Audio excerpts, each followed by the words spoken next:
2 മുറിയല്ല, ഒറ്റ മുറി. ഇന്ന് മുതൽ എന്റെയും നിന്റെയും മുറി ഇതാ.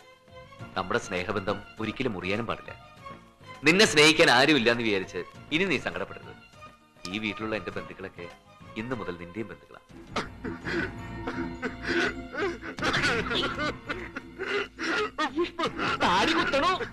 വിട്ടുപോകില്ല ജ്യേഷ്ഠ, നിന്റെ വിട്ട് ഞാൻ ഒരിക്കലും പോവില്ല. സത്യം. ശ്വാസം മുട്ടി ചത്തു. ഇനിയെങ്കിലും നീ കരച്ചിലൊന്നും നിർത്തണ്ട ഹരിനാരായണ.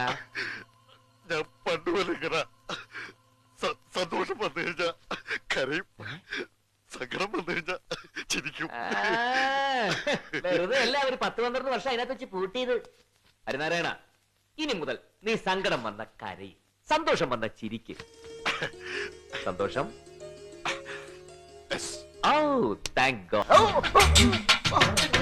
കുട്ടി ഏതാ? ഭാസ്കരൻ കുട്ടി. ആരാ മരിച്ചത്? മരിക്കേ? ആ, പുറത്ത് ജയകൃഷ്ണൻ വെറ്റ്സ് എന്നും പറഞ്ഞ് എഴുതി വെച്ചിട്ടുണ്ടല്ലോ. അതിന് ജയകൃഷ്ണൻ എപ്പോഴാ മരിച്ചത്? എടോ, ഇന്ന് ജയകൃഷ്ണ സാറിന്റെ കല്യാണമാ. ഓ സോറി സോറി സോറി സോറി. അല്ല, എപ്പോഴാ ശവം എടുക്കണത്? പൊന്നപ്പാ, എടാ പൊന്നപ്പാ. എന്താ സാറേ ഈ കുട്ടിയെ പിടിച്ച് പുറത്താക്കുക? ഇതിവിടെ എത്തിയോ? നിനക്കിവിടെ ചത്തതാരാണെന്ന് അറിയണോ? അറിയണം. എന്നാ കേട്ടോ, ചത്തത് നീയാ. എപ്പോ? Just 5 minutes. എന്നിട്ട് എന്തുകൊണ്ട് എന്നെ വിവരം അറിയിച്ചില്ല? അപ്പലേക്ക് നീ ചത്തില്ലേ? തർക്കം വേണ്ട. എടുത്തോളൂ. എന്തിനാ എടുക്കുന്നേ? നിനക്ക് നടന്നു വെക്കൂടാ. ചത്തവരാരെങ്കിലും നടന്നു പോകോടാ തെണ്ടി.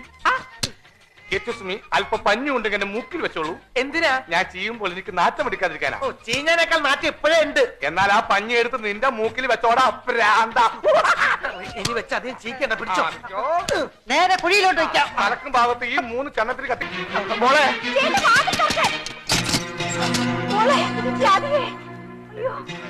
എന്ത് പറ്റി മോളെ? മോളെ, ഒന്നുമില്ല, പേടിക്കണ്ട പേടിക്കണ്ട, ആരും കരയണ്ട, ഒന്നുമില്ല. മോളെ, എന്ത് പറ്റിയടാ ഇവൾക്ക്? എന്തോ കണ്ട് പേടിച്ചതാ. എന്ത്? അത്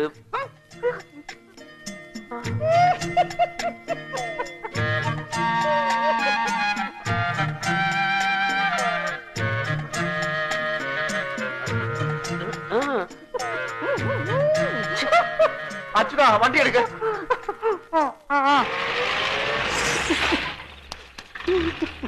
എന്തോ ഒച്ച കേട്ടത്? എന്ത് പറ്റി ചേട്ടാ?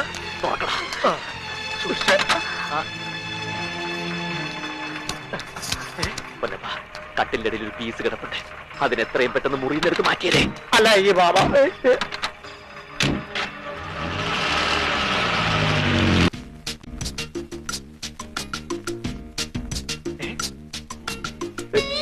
ദൈവമേ, ഇയാളെങ്ങനെ ഇവിടെ എത്തി?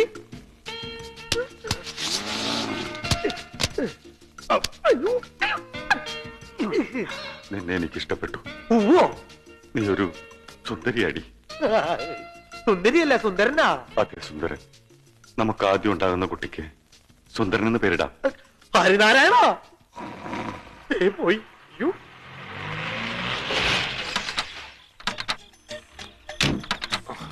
സൂക്ഷിച്ച് സൂക്ഷിച്ച്. ഞാൻ പിടിക്കാം.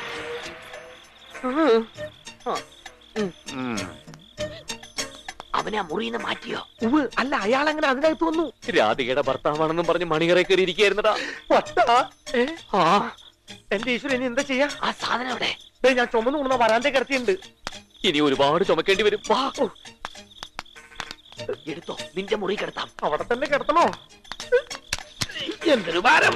ഒരു കാട്ടുപോത്തിന്റെ വെയിറ്റ് ഉണ്ട് ഈ പണ്ടാറത്തിന്. പൊന്നപ്പാ, ഇതാരാടാ? എന്റെ അമ്മോ, ഇതിൽ അവനാ, മറ്റേ എക്സാഭ്രാന്തൻ. ഞാൻ എന്റെ കേസ് സാറായിട്ടൊന്ന് ഡിസ്കസ് ചെയ്യാൻ വന്നതാണ്. അപ്പോഴാണ് ഇവിടെ ഒരു ഡെഡ് ബോഡി കിടക്കണ കണ്ടത്. എന്നിട്ട് ഈയനേക്ക് മുമ്പ് ഞാൻ അതിന് തക്കനെന്ന് കുഴിച്ചിട്ടു. ലവിടെ. അയ്യോ എടാ, നിന്നെ ഞാൻ. അയ്യോ വേണ്ട. പൊന്നപ്പാ, തെരയടാ. ആ ലോനപ്പാ, തല ലവിടെ, ലുടൽ അതിന്റെ ലപ്പുറത്താട്ടോ. ചവിട്ടി എവിടെയല്ലേ? എം എൽ എമാരെ തെരഞ്ഞെടുക്കുന്ന കണ്ടിട്ടുണ്ട്, പക്ഷേ ഒരു പ്രാന്തനെ തെരഞ്ഞെടുക്കുന്ന ആദ്യമായിട്ടാണ്.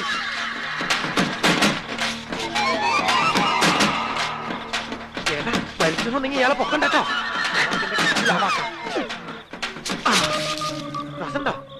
ശ്വാസം ഉണ്ടാ. രാധികേ, രാധികേ.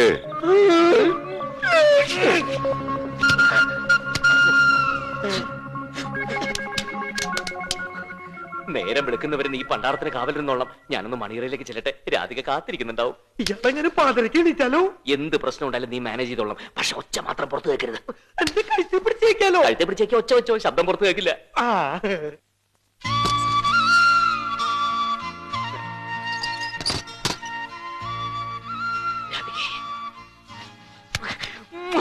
രാധികേ, സോറി, റോങ് നമ്പർ.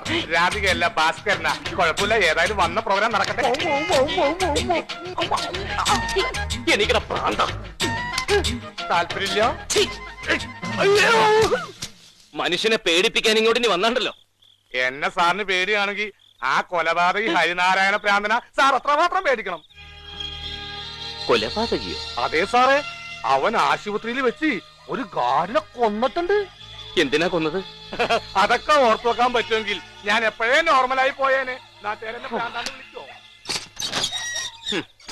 എന്തായാലും ആ ശവത്തിന്റെ ശല്യം ഒഴിഞ്ഞു കിട്ടി. ഹലോ, ഫസ്റ്റ് നൈറ്റ് ആയിട്ട് ഇതുവരെ ഉറങ്ങിയില്ലേ? ഒരു ഇന്റർവെല്ലിന് പുറത്തേക്ക് ഇറങ്ങിയതാ. അങ്കത്തഴമ്പുള്ള പാദങ്ങളും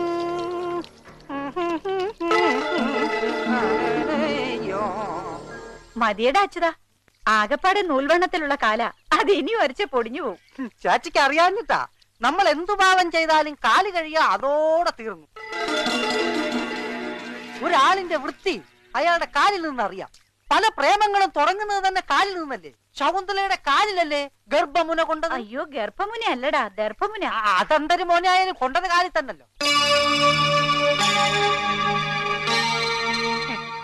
ഇതെന്തിനാ സാറേ തലയിൽ ആപ്പിൾ വെക്കുന്നത്? ഫോട്ടോ എടുക്കാനാണോ? അതൊക്കെ പറയാം. ആ നീ ശബ്ദിക്കുകയോ തിരിഞ്ഞു നോക്കുകയോ ചെയ്യരുത്. ഇല്ല, എന്നെ കൊന്നാലും ഞാൻ തിരിഞ്ഞു നോക്കത്തില്ല. എന്ത് കളിയാണ് കളിക്കാൻ പോണത് ഒന്ന് അറിഞ്ഞാൽ കൊള്ളായിരുന്നു.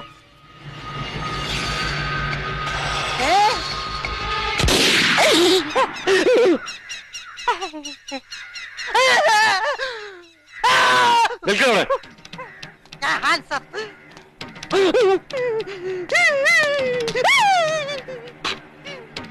ഇന്നലെ രാത്രി എന്റെ മണിയറയിൽ ആരാണ് വന്നത്? സത്യം പറഞ്ഞോണം. അയ്യോ, ഞാനല്ല, എനിക്കറിയില്ല. നീ അറിയാൻ നിന്റെ കാലങ്ങനെ എന്റെ കട്ടിലടിയിൽ വന്നടാ. സത്യമായിട്ട് ഇന്നലെ ഞാൻ കിടന്നുറങ്ങുമ്പോ എന്റെ രണ്ടു കാലം എന്റെ കൂടെ തന്നെ ഉണ്ടായിരുന്നു. ഇത് കാല് മാറുന്ന കാലല്ല, കരിക്കാലിപ്പണി കാണിക്കായില്ല. നിന്റെ അല്ലെങ്കിൽ പിന്നെ ആരുടെ കാലാടാ രാധിക കട്ടിലടി കണ്ടതോ? ഇതെന്ത് ചോദ്യം? മണിയറെ കണ്ടിട്ടുണ്ടെങ്കിൽ അത് ജയകൃഷ്ണ സാറിന്റെ കാല് തന്നെ ആവും. അല്ലാതെ പിന്നെ ഇവിടെ അത് കാല് വരായ്യോ.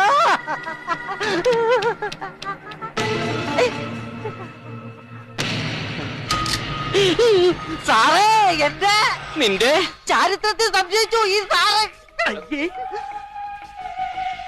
എന്താ ഹരി ഇതൊക്കെ? അയ്യോ സോറി. പിന്നെ ഞാനും എന്റെ ഭാര്യയും കട്ടിലിൽ കിടക്കുമ്പോ കട്ടിലിനടിയിൽ വന്ന് കിടക്കുന്നവനെ ഞാൻ വെറുതെ വിടണോ?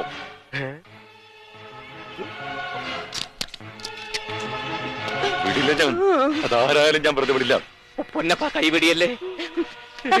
ഹരിനാരായണ, എന്താ ഇതൊക്കെ? വാ, നമുക്കൊന്ന് ആശുപത്രി പോയിട്ട് വരാം. എന്തിന്? അസുഖം വന്നാ പിന്നെ ആശുപത്രി പോണ്ടേ ഹരിനാരായണ? അസുഖം? ആ. നിനക്കെന്താ അസുഖം? എനിക്ക് എന്റെ തലയ്ക്ക് നല്ല സുഖമില്ല. ഓൾസോ ശരിയാ, ആ, നിനക്ക് എന്തോ കുഴപ്പമുണ്ട്. ആ, ആ, അല്ലെങ്കിൽ നീ എന്റെ കട്ടിലടിയിൽ വന്ന് കിടക്കില്ലായിരുന്നല്ലോ. അത് തന്നെ. ഇനി വെച്ച് വൈകിക്കണ്ട.